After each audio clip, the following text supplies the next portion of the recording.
Mungkin kalian banyak yang belum mengenal siapakah Kartono. Nah, di video kali ini kita akan sedikit mengenal Kartono dan kisahnya. Sosok ini tak banyak dikenal orang. Namanya, Kartono, kalaupun ada yang tahu, ia lebih dikenal sebagai kakak kandung Raden Ayu Kartini, seorang tokoh emansipasi. Namanya memang tak sepopuler sang adik kandung. Meski demikian, banyak pula yang mengakui Kartono seorang tokoh hebat pada masa itu. Kartono, nama lengkapnya Raden Mas Panji Sosrokartono. Lahir tahun 1877, saat berumur 21 tahun.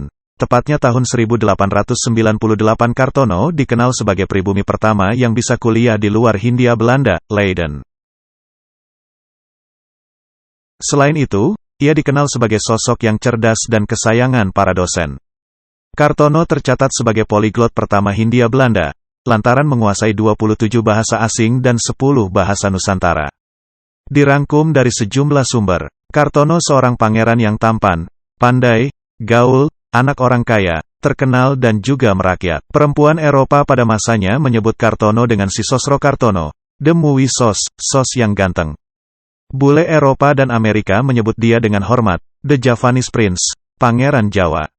Pribumi memanggil Kartono saja. Tahun 1917 beliau menjadi wartawan Perang Dunia ke-1, di koran Amerika yakni The New York Herald, cabang Eropa. Beliau memadatkan artikel bahasa Perancis sejumlah 30 kata dalam 4 bahasa, yakni Inggris, Spanyol, Rusia, Perancis. Sebagai wartawan perang, beliau diberi pangkat mayor oleh sekutu, tapi menolak membawa senjata. Kata beliau, "Saya tidak menyerang orang, oleh karena itu saya pun tidak akan diserang. Jadi apa perlunya membawa senjata?"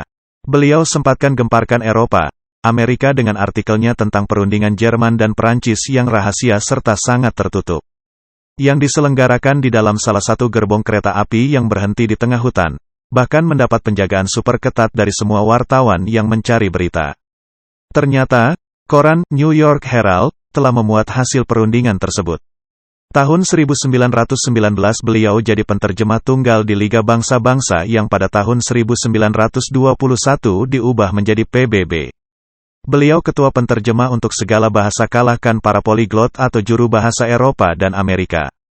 1925 Pangeran Sos pulang ke tanah air. Ki Hajar Dewantara mengangkatnya sebagai kepala sekolah menengah di Bandung. Rakyat berjejal temui si pintar ini untuk minta air dan doa. Dan anehnya banyak yang sembuh. Maka antrian pun makin panjang termasuk bule-bule Eropa. Karena hal itu, akhirnya beliau dirikan klinik yang diberi nama Klinik Darussalam. Beliau pernah sembuhkan seorang anak Eropa hanya dengan sentuhan-sentuhan di hadapan para dokter yang sudah angkat tangan untuk berusaha menyembuhkan penyakit anak tersebut. Beliau juga pernah memotret kawah gunung dari udara. Hebatnya tanpa pesawat. Soekarno muda sering berdiskusi dengannya. Bung Hatta sebut beliau orang jenius. Di rumahnya berkibar bendera merah putih dan anehnya Belanda, Jepang, dan sekutu seolah tak peduli. Tahun 1951 beliau wafat di Bandung dan dikebumikan di makam Sidomukti, Desa Kaliputu, Kudus, Jawa Tengah. Di samping makam kedua orang tuanya Nyai Ngasirah dan Raden Mas Adipati Sosroningrat. Beliau meninggal dalam kondisi tidak punya apa-apa, rumah pun beliau hanya menyewa, padahal sebagai putra bangsawan dan cendekiawan ia bisa hidup mewah.